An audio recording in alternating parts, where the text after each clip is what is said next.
18 वाट की एनसीपीसीबी को direct 220 volt से कैसे जलाएं। नमस्कार दोस्तों, कैसे हैं आप दोस्तों। आज हम एक 18 वाट की एनसीपीसीबी को डायरेक्ट 220 वोल्ट से जलाएंगे। तो इसको जलाने के लिए हमें एक रेजिस्टेंस लेनी होगी जो कि 100 ओम और 1 वाट की है, और एक कैपेसिटर लेना होगा।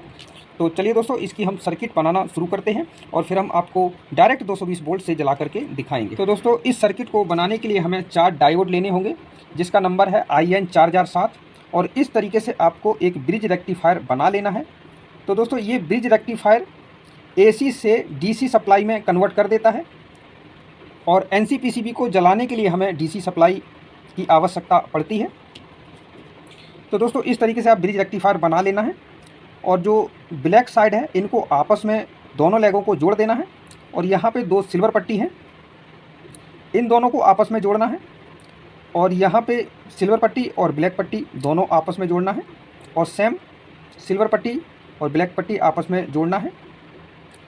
तो दोस्तों, ये हमारी AC सप्लाई होगी। यहाँ हम AC सप्लाई को कनेक्ट करेंगे, और यहाँ से हमें जो ब्लैक पट्टी दोनों आपस में जुड़ी हुई हैं, यहाँ से हमें -DC आउटपुट मिलेगा, और दोनों जो सिल्वर पट्टी आपस में जुड़ी हैं यहाँ से हमें प्लस आउटपुट DC सप्लाई यहाँ से हमें मिलेगी। यानी यहाँ से हमें प्लस मिलेगा और यहाँ से हमें माइनस मिलेगा। तो चलिए दोस्तों, आगे की सर्किट हम इसकी कंप्लीट कर लेते हैं। तो इनको हम थोड़ा सा साइड में कर देते हैं।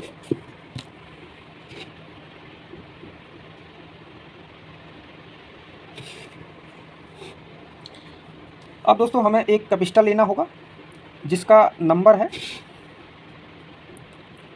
4.7 UF और 450 वोल्ट। ये कैपेसिटर हमें लेना होगा। तो दोस्तों, ये कैपेसिटर में जो 2 लैग होती हैं, एक छोटी होती है और एक बड़ी होती है। जो बड़ी वाली लैग होती है ये हमारी प्लस होती है, और छोटी होती है ये हमारी माइनस होती है।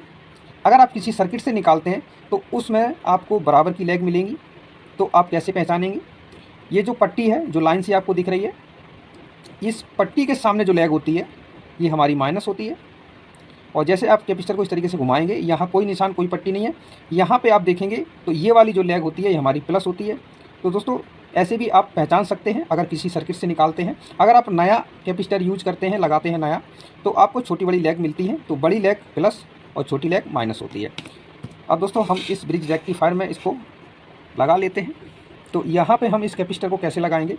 तो देखिए दोस्तों, जैसे कि मैंने अभी आपको बताया था कि ये पट्टी वाली जो लैग है, यानी छोटी जो लैग है, ये हमारी माइनस है, और ब्रिज रेक्टिफायर में माइनस हमारा ब्लैक पट्टी जो आपस में जुड़ी हैं ये हमारी माइनस है।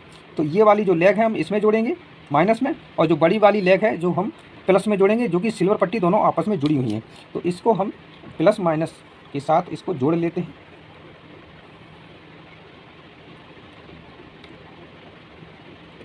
तो यहाँ पे हम इसको सोल्डिंग कर देते हैं।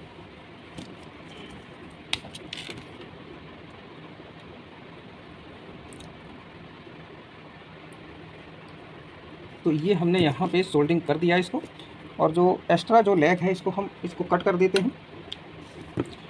तो ये हमारा प्लस माइनस में ये कैपेसिटर हमारा जुड़ चुका है। ये देखिए दोस्तों, जो पट्टी वाली जो लैग है ये हमने ब्लैक पट्टी जो डायोड की है दोनों आपस में जुड़ी है, ये हमारी माइनस है, तो हमने यहाँ जोड़ दिया, और प्लस वाली लैग प्लस में जोड़ दिया। तो ये हमारा कंप्लीट हो चुका है।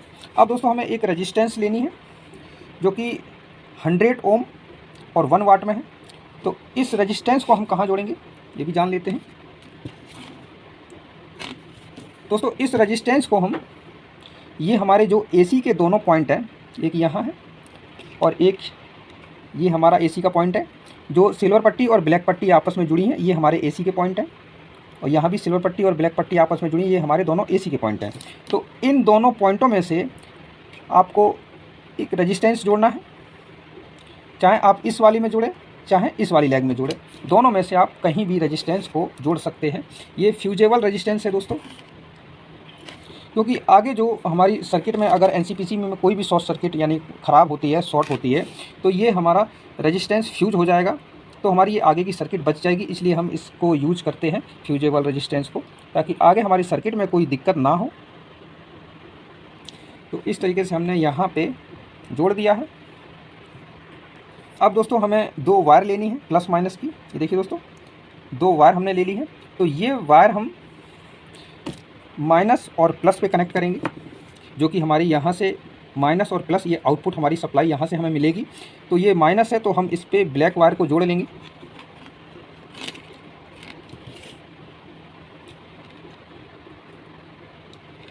ये माइनस पे हमने ब्लैक वायर को जोड़ दिया है और यहाँ हमारा प्लस है तो इसको हम रेड वायर को प्लस में कनेक्ट कर देते हैं इस तरीके से। तो ये हमारे रेड और ब्लैक वायर हमारी जुड़ चुकी हैं।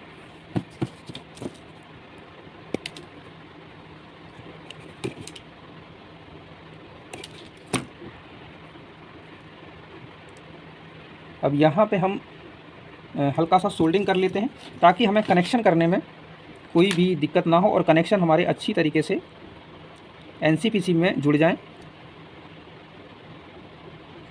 तो ये हमारा कंप्लीट हो चुका है, देखिए दोस्तों।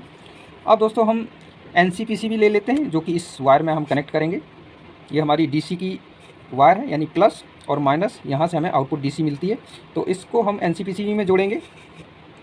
तो ये देखिए दोस्तों, ये हमारे पास 9 वाट और 9 वाट यानी 2 एनसीपीसी हमने ले ली है, क्योंकि हमारे पास 18 वाट की एनसीपीसी नहीं थी। तो मैंने इसको पैरेलल में जोड़ लिया है। तो पैरेलल में जोड़ लिया मैंने। तो ये देखिए दोस्तों, इसका प्लस और इसका प्लस आपस में जुड़ा हुआ है और इसका माइनस और यहाँ माइनस, क्योंकि दोस्तों यहाँ पे माइनस और प्लस का सिंबल बना होता है। आप कोई सी भी एनसीपीसी भी लेंगे तो आपको यहाँ दिखेगा माइनस और प्लस सिंबल बना होता है। तो प्लस और प्लस को आपस में जोड़ा है और माइनस को आपस में जोड़ा है। और यहाँ पे दोस्तों ये हमारा प्लस है रेड वायर, तो हम इसको प्लस में जोड़ेंगे।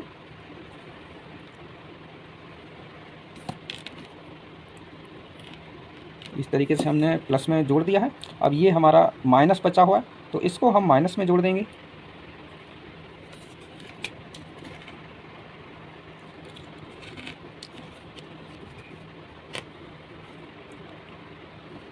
ये वायर हमारा हट गया है तो इसको हम अच्छी तरीके से जोड़ देते हैं।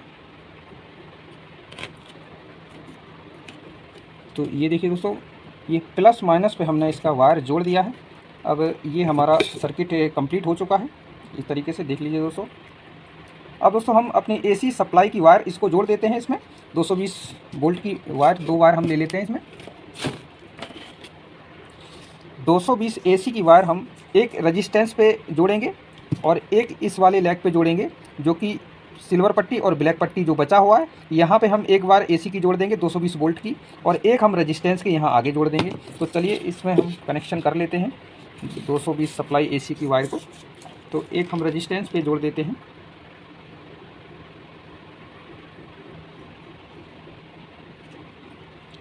और दूसरी वायर हम ब्रिज रेक्टिफायर के एसी पॉइंट पे जोड़ेंगे।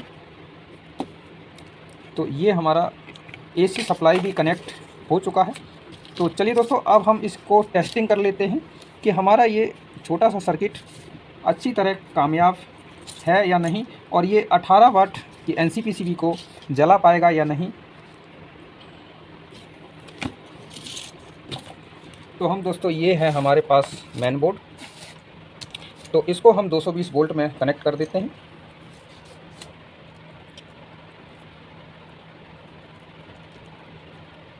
तो यहाँ हमने 220 वोल्ट में इसको कनेक्ट कर दिया है। अब दोस्तों हम इसकी करते हैं टेस्टिंग। अब स्विच को ऑन करते हैं। तो ये देखिए दोस्तों, बहुत ही अच्छी तरह हमारा ये सर्किट बन चुका है। तो इस तरीके से दोस्तों आप सर्किट बना करके डायरेक्ट 220 वोल्ट से एनसीपीसीबी को जला सकते हैं। तो दोस्तों वीडियो पसंद आए तो वीडियो को लाइक करें, चैनल को सब्सक्राइब करें और बेल आइकन को दबा दें ताकि मेरी हर नई वीडियो आने वाली का नोटिफिकेशन सबसे पहले आपको मिले। तो मिलते हैं दोस्तों अगली वीडियो में, तब तक के लिए नमस्कार।